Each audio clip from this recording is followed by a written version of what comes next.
So, today we're going to talk about something pretty fascinating called first breath. Now, this is a system that isn't really designed to teach you anything new. Instead, it's built to act as a kind of mirror, reflecting something you already have. Its creators call it an architecture for awareness. And this right here is the core idea. Instead of piling on new information or techniques you have to master, the whole system is built around this idea of recognition, of remembering a state of being that's, well, already inside you. It's a really subtle but pretty profound shift in how we usually think about this stuff. All right, so that leads us to the big question we're really digging into today. We're going to unpack the blueprint of first breath to understand exactly how it uses things like breath, symbols, and even mathematics to create this mirror for our own inner world.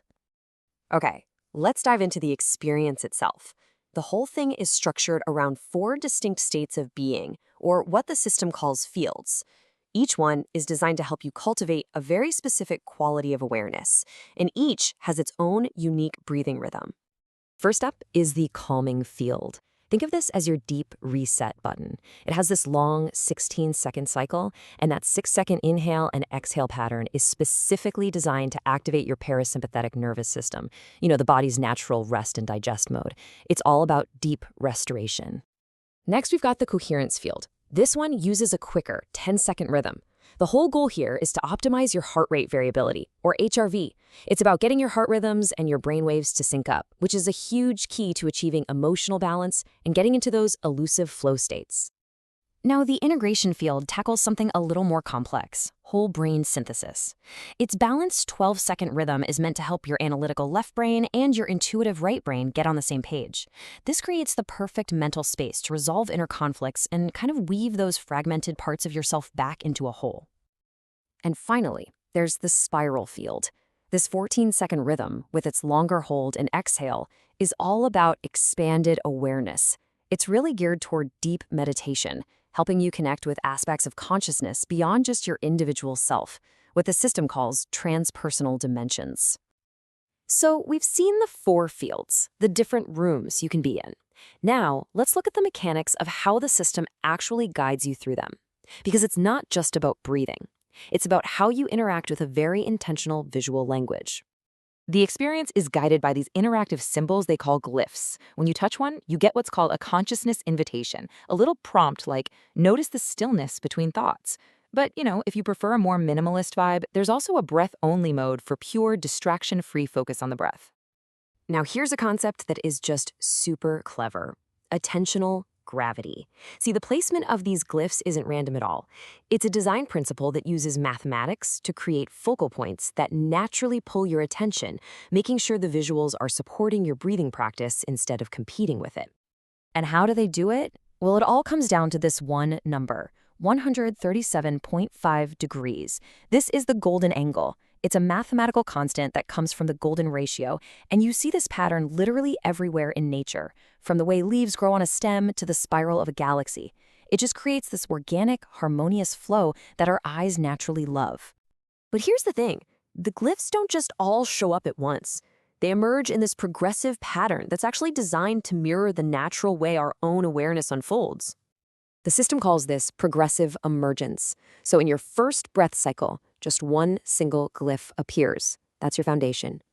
In the next cycle, two appear, introducing complexity and relationship. By the third, all three are there, giving you the full experience.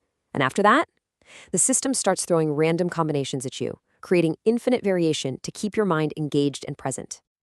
And you can see what they're doing here, right? This entire progression from 1 to 2 to 3 and then to infinite variety is meant to be a direct parallel for how our own consciousness develops. We start with simple awareness, then we begin to understand complex relationships, and eventually we integrate it all into a unified whole. So, this brings us right back to the deep philosophy this whole thing is built on. We've seen the what and the how. Now let's really focus on the why. Think about most self-development tools. It's like going to a class, right? You acquire a new skill, you practice it, and over time you embody it. First breath kind of flips that on its head. It's built on this idea of mirror recognition. The system simply reflects qualities that are already there inside you, inviting you to immediately recognize them, to remember them, rather than learn them from scratch. This is the foundational tech here. The symbols and prompts, they aren't lessons. They are, as the source material calls them, embodied invitations to presence. They're acting as a mirror to help you recognize a state of being, not learn a new trick to get there. And finally, it's really important to see that this tool doesn't just exist in a vacuum. It's actually designed as the gateway, the front door, to a much larger vision for how technology can support our own development. So, First Breath is the entry point. From there, it opens up into a whole wider ecosystem. You've got Flourish OS, which is a platform for consciousness collaboration, and Flourish Psychiatry, which focuses on clinical applications, like helping with anxiety or providing neurodivergent support.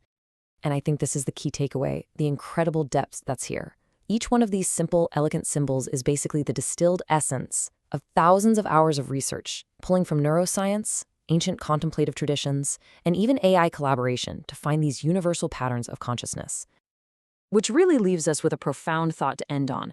As our technology evolves from being just a tool for information into a mirror for our own inner states, the question totally shifts. It's no longer just about what we can do with technology, but what it can help us see in ourselves.